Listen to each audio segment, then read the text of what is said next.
JD, Lady y Guillermo nos piden hablar sobre las condicionales en inglés. Por supuesto que sí, vamos para allá.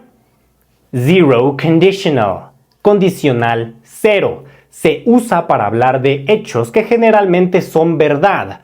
Por ejemplo, if you heat ice, it melts. Si calientas hielo, se derrite. Tenemos esta oración en dos partes. La parte de la condición, if you heat ice, y la parte del resultado, it melts. Ambas van a estar en present simple, tanto la de la condición como la del resultado. Bien, hay una coma en el centro. ¿Por qué? Porque iniciamos con if.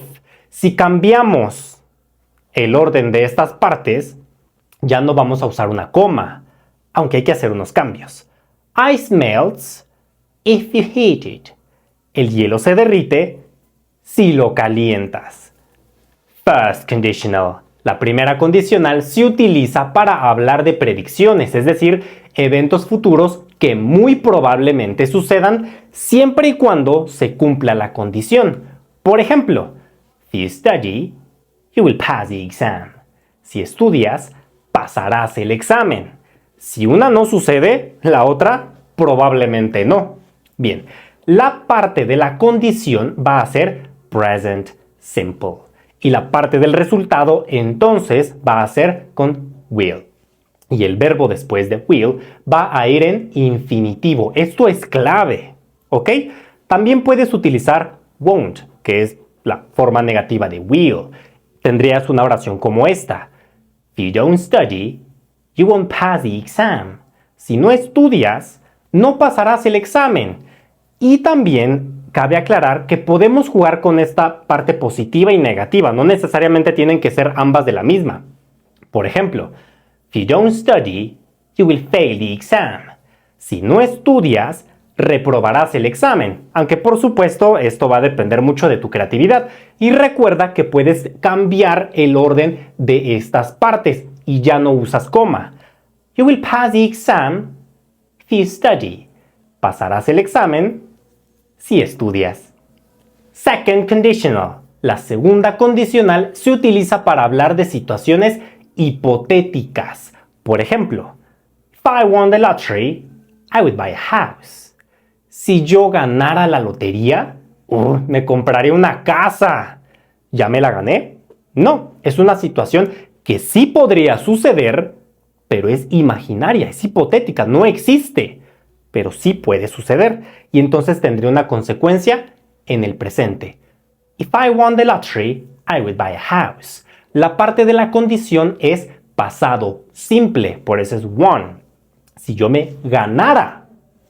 Y la segunda parte, es decir, la del resultado, va a ser con would. Y después el verbo en infinitivo. Bien, muchos dicen que would le añade la terminación ia al verbo comprar. Compraría, pero la verdad es que eso no te resuelve nada, por eso te estoy diciendo que son situaciones imaginarias que pueden llegar a suceder. If I won the lottery, I would buy a house. Y a la inversa, ya sin utilizar una coma, sería I would buy a house if I won the lottery. También podemos utilizar I would como I'd. De hecho, eso es bastante común. Nos quedaría de esta manera. I'd buy a house if I won the lottery. Compraría una casa si me ganara la lotería. Third conditional. La tercera condicional sirve para hablar de eventos imposibles de cambiar en el presente. De hecho, también se le dice que es la condicional del hubiera, del arrepentimiento. ¿Por qué? Porque el hubiera no existe. If you had studied, you would have passed the exam. Si hubieras estudiado, habrías pasado el examen. Eso ya no lo puedo cambiar. Tenemos la primera parte, la parte de la condición, con past perfect, pasado perfecto, el cual se conforma de had, el auxiliar had, el hubiera, y después tenemos el verbo en pasado participio, studied, coma, y entonces viene el resultado, que tenemos would have, y después el verbo en pasado participio, que en este caso es past, ¿vale? Recuerda, también podemos escribir esta oración al revés y eliminamos la coma. You would have passed the exam if you had studied. Habrías pasado el examen si hubieras estudiado. Mixed conditionals, las condicionales mixtas, es la combinación de la segunda y la tercera. De hecho, es una hipótesis del pasado con consecuencia en el presente. Para ponerlo más claro, veamos esta oración. If I hadn't missed the plane, I would be at the beach now.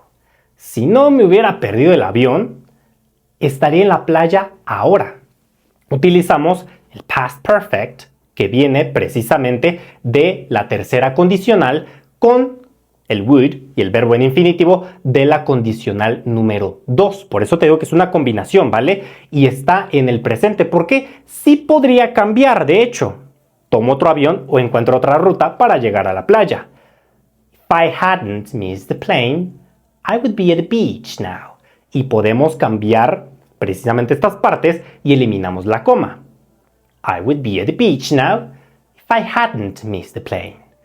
Estaría en la playa ahorita si no hubiera perdido el avión. Si inglés quieres hablar, deberás practicar. Inglés a cucharadas.